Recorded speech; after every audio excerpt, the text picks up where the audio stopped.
조합제 TV 시청자 여러분 안녕하십니까? 저는 지금 마르세유에 있습니다. 프랑스의 지중해 도시 마르세유에 있습니다.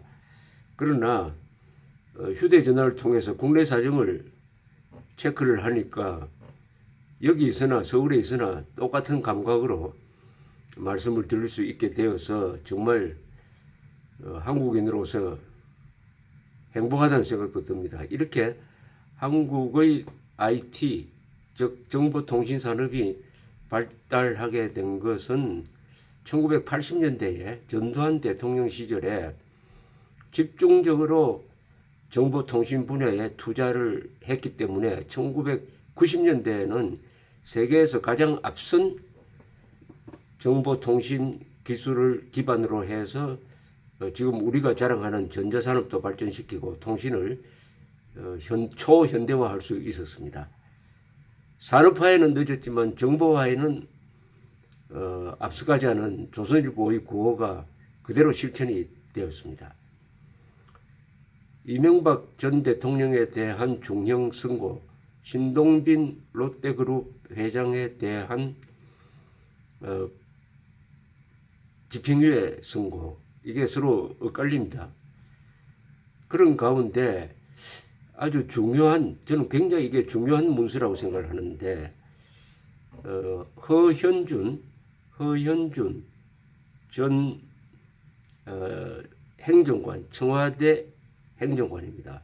박근혜 정부 시절에 청와대 행정관이 이른바 화이트리스트 작성, 보수단체를 지원하는 리스트를 작성하고 위정을 했다 하는 혐의를 받아가지고 지난 5일 1년 6개월 징역형을 선고받고 법정 구속됐습니다.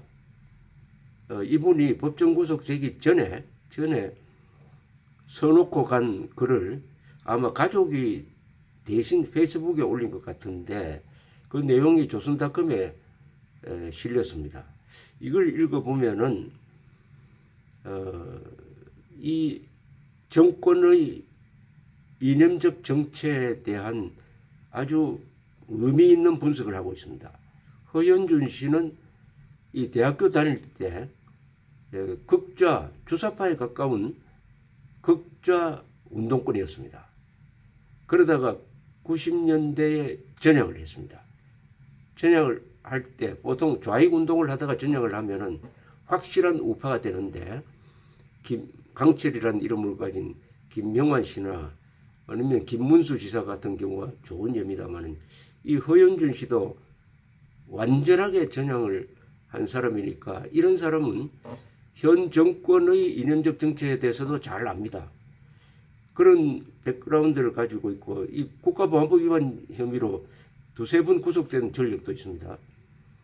이분이 말하는 현재의 정권의 본질에 대한 이 문제 제기는 일반 언론에서는 보기 힘든 내용입니다. 물론 저는 이 조갑제 TV를 통해서 지금부터 소개해 드리려고 하는 내용을 여러분 일관되게 전하고 있습니다. 제가 보고 있는 핵심은 문재인 정권은 계급투쟁론으로 뭉친 이념적 집단이다. 계급투쟁론이다.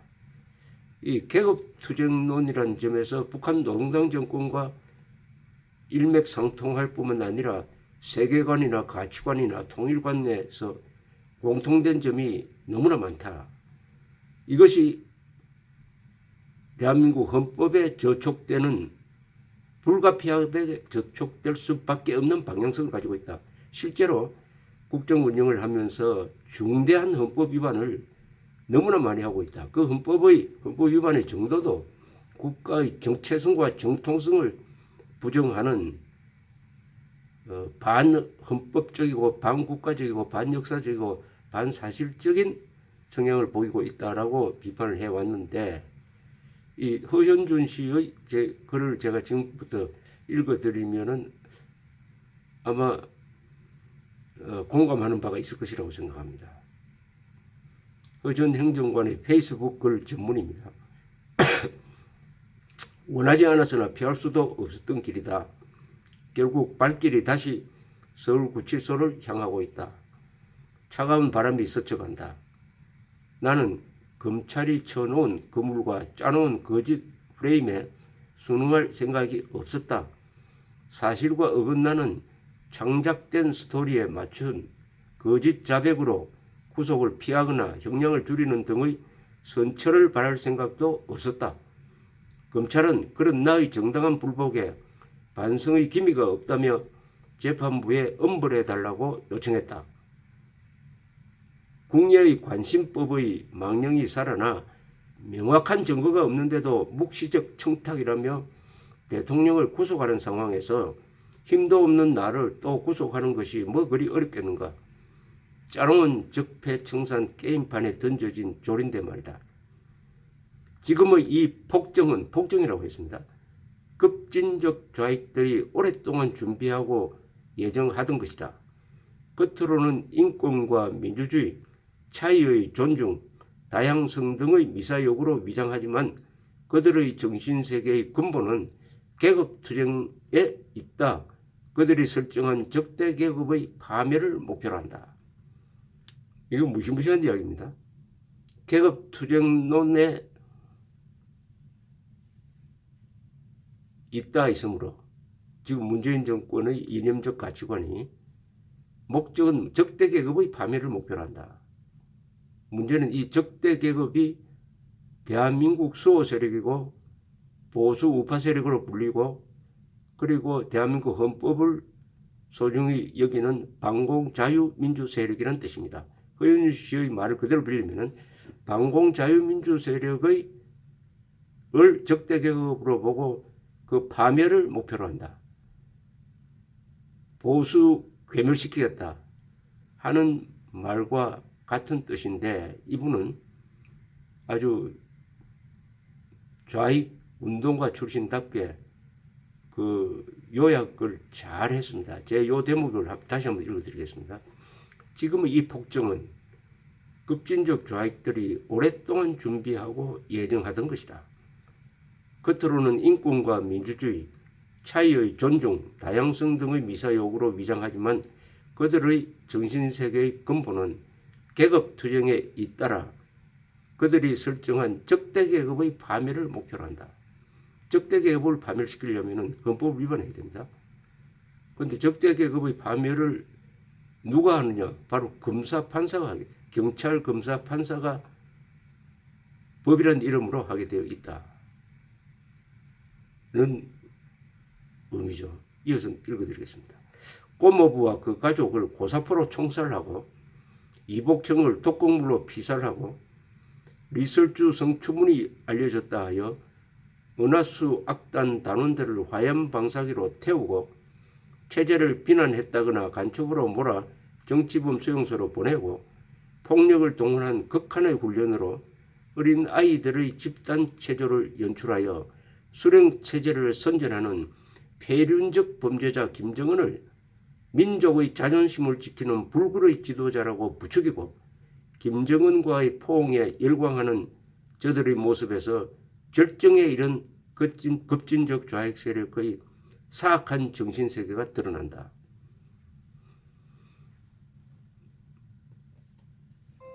이거는 지금 문재인 정권이 김정은 정권과 친구처럼 지내는 것을 직설적으로 비판을 했습니다. 누굴 비판했는지는 제가 별도 설명을 드리지 않아도 아실 것이라고 생각합니다. 한 번 더 읽어드리겠습니다. 고모부와 그 가족을 고사포로 총살하고 이복형을 독극물로 죽이고 리설주 성추문이 알려졌다 하여 은하수 악단 단원들을 화염 방사기로 태우고 체제를 비난했다거나 간첩으로 몰아 정치범 수용소로 보내고 폭력을 동원한 극한의 훈련으로 어린아이들의 집단 체조를 연출하여 수령 체제를 선전하는 폐륜적 범죄자 김정은을 민족의 자존심을 지키는 불굴의 지도자라고 부추기고 김정은과의 포옹에 열광하는 저들의 모습에서 절정에 이른 급진적 좌익 세력의 사악한 정신세계가 드러난다. 김정은을 민족의 자존심을 지키는 불굴의 지도자라고 누가 부추겼습니까? 지금은 소의 등에 말 한 장을 얻는 것만큼 힘든 상황이지만 만물은 흐르고 모든 것은 변한다. 툭툭 털고 일어나 지금의 고난을 이겨내야 한다. 자유가 만개하는 열린 사회는 저절로 공짜로 얻어지는 것이 아니기에 나도 내 방식으로 감옥에서 싸울 것이다. 다시 정신을 가다듬어 본다. 내 마음에 새겨진 투지와 희망을 어루만진다. 다시 시작하자. 2018년 10월 5일 서울구치소를 향하며 허현준. 이분의 말을 한마디로 요약하면 문재인 정권은 계급투쟁론 정권이다. 따라서 계급투쟁론은 뭡니까? 칼 마르크스 그리고 레닌이 발전시키고 스탈린과 모택동과 김일성이가 그것을 더 악화시킨 혁명 논리의 핵심입니다. 계급투쟁론은 나라를 항상 분열시키는데 어떤 논리로 분열시키느냐 하면은 지배계급과 피지배계급으로 나누고 지배계급을 뒷받침하는 군대, 법률을 악으로 보고 그것을 뒤집어 엎는 것을 혁명이라고 이야기하고 혁명을 위해서는 모든 것이 종속된다는 생각입니다. 즉 적대 계급을 하기 위해서는 진실을 짓밟고 거짓 선동해도 괜찮다. 살인도 혁명을 위해서는 필요하다. 법은 필요하면 지키고 필요하지 않으면 안 지키면 된다. 모든 것을 혁명에 종속시키고 심지어는 마지막에 가면은 아름다우냐 추하냐도 혁명에 봉사하면은 그것은 피바다라도 아름다운 것이고 혁명에 어긋나면은 그것은 추한 것이 된다. 그러니까 선과 악, 진실과 거짓, 아름다움과 추한 것, 그리고 적과 동지 이런 모든 판단 기준을 계급혁명에 연결시키는 것입니다. 따라서 문재인 정권이 하는 행동 중에서 두드러진 것이 사실을 무시합니다. 사실. 중요한 국정을 사실에 기초해서 하지 않습니다. 원자력 발전소 백지화를 선언하면서 문 대통령은 마치 우리나라 원전이 세계에서 가장 위험한 것처럼 이야기했습니다. 후쿠시마 원전 사고로 1,400명이 죽었다고 했어요. 한 명밖에 죽지 않았습니다. 그것도 최근에. 그 연설을 할 때는 한 명도 죽지 않았습니다.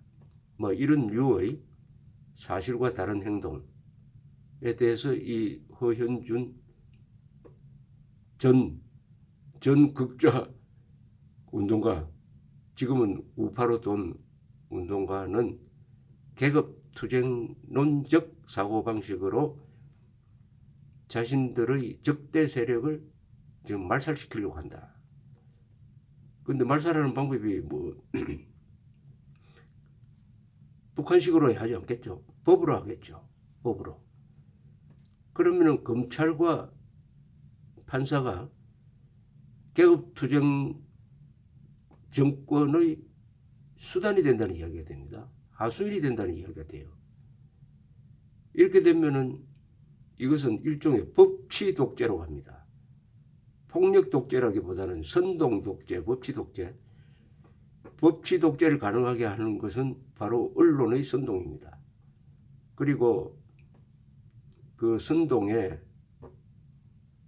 방송, 공중파가 가담을 하면은 이것은 말릴 도리가 없습니다. 공중파가 선동에 가담해가지고 멀쩡한 미국산 쇠고기를 세계에서 가장 위험한 것으로 몰아붙이니까 국민들 60%가 동조해가지고 그것도 이명박 정부 시절에 3개월 동안 광화문을 마비시킨 적도 있었던 것입니다. 그리고 허윤 씨가 얘기했던 대로 민주주의, 인권, 다양성을 이야기하지만은 그것은 다 계급투쟁론에 입각한 선동에 지나지 않는다. 위선이다 이거죠. 그런 이야기를 하지만 실제로 가면은 결국 학살자 김정은과 친구처럼 지내고 대한민국을 오늘날 발전시킨 주류 세력은 적으로 간주한다. 경쟁자를 적으로 간주하고 적을 친구로 생각한다. 이렇게 분석을 했습니다. 허연준 씨의 이 전문은 지금 조갑지닷컴에 올려놨으니까 여러분들이 한번 읽어보고 밑줄 치면서 생각을 한번 해보시기 바랍니다. 생각을 깊게 하도록 만드는 아주 용감한 글입니다.